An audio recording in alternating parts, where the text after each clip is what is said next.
Hey, what's up, Rough Cuts? It's Jim, and today's film is Fire in the Sky, a true-life account of a alien abduction by the guy who was abducted, Travis Walton, and how he was abducted for 5 days. He was in the ship, and then they brought him back, and they found him naked and incoherent in a gas station really far away from where they picked him up from. And his friends were blamed for killing him or kidnapping him or whatever in the meantime.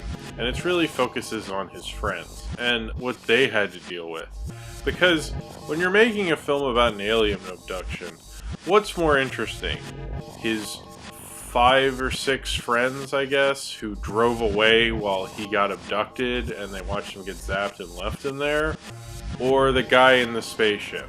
Now you'd think, like, common sense wise, you'd probably want to see a movie with the guy in the spaceship because that's more interesting and just interest levels. If someone goes, hey, you want to hear about this guy's 5 friends who were almost convicted of murder but weren't because you were in a spaceship, and how they felt about it and how they felt about leaving you and stuff, it's somewhat of an interesting plot line, and Robert Patrick acts the hell out of it. And it's actually him acting in this role. Chris Carter saw Robert Patrick in this role, and he liked him so much that he then put him in the X-Files later, and it's because of this role he got that role. So, you know, I think Robert Patrick really does a great job, but I think it's kind of misconceived because, like, when you look at the poster of this movie, it's like this guy getting, like, sucked up, you know, by an alien spaceship, like, with this beam of light.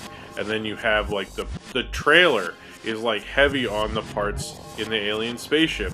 But the alien spaceship parts aren't until the end, because apparently he had an episode and hallucinated him being on the ship during the party. But you don't even get, like, this full, long sequence. It's very short. And it's really well shot. This is shot by Bill Pope, who would later shoot The Matrix, and he'd already shot Darkman at this time. He shot the 3 Spider-Man movies, he shot Team America, and he shot Scott Pilgrim. The stuff in the alien ship when he's abducted, it's really well done. Some people say it's some of the best alien abduction stuff ever filmed, and maybe it is. It's definitely very, very good. But the problem is it's like, that's the part you want to see in the movie. That's what's being advertised. That's what got you into the theater.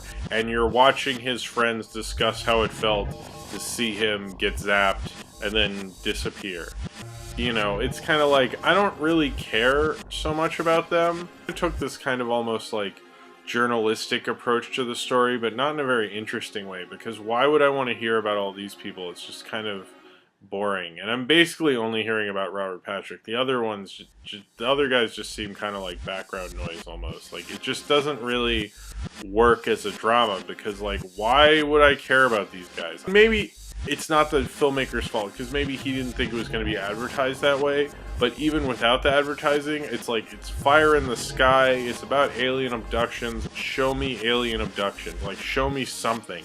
Don't show me people talking. You know, an accurate poster for this movie would have been a bunch of dudes sitting around a table, you know, maybe thinking about the guy getting sucked up. Maybe they could have, like, had that image be above them while they're thinking about talking or something. I don't know. When this movie came out, I was about 8 years old, and it scared the crap out of me. Like, I really was spooked by this movie, and so much so, like, when I read comic books, they had this ad. I would kind of wish it wasn't in the comic book. I would always wish it was on the back cover, so maybe I wouldn't have to look at it, because I just the idea of, like, seeing this strong image, and it's a great poster, you know, this beam of light, like, beaming up this, like, this guy, like, looks like really freaky, like, what's gonna happen to him.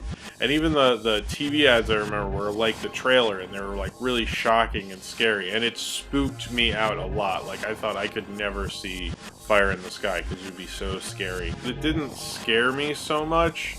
It's just kind of not a very well crafted film. It's like one of those movies where the poster's cool, the trailer's cool, the idea's cool, but the thing you want it to be isn't what it is.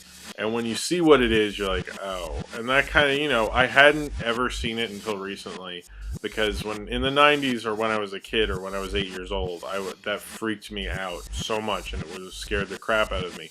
But now when I look at it, I just think it's really lame. So, Rough Cuts, this That was Fire in the Sky. And subscribe to my main channel, as well as follow me on Twitter, Tumblr, and potentially VHX.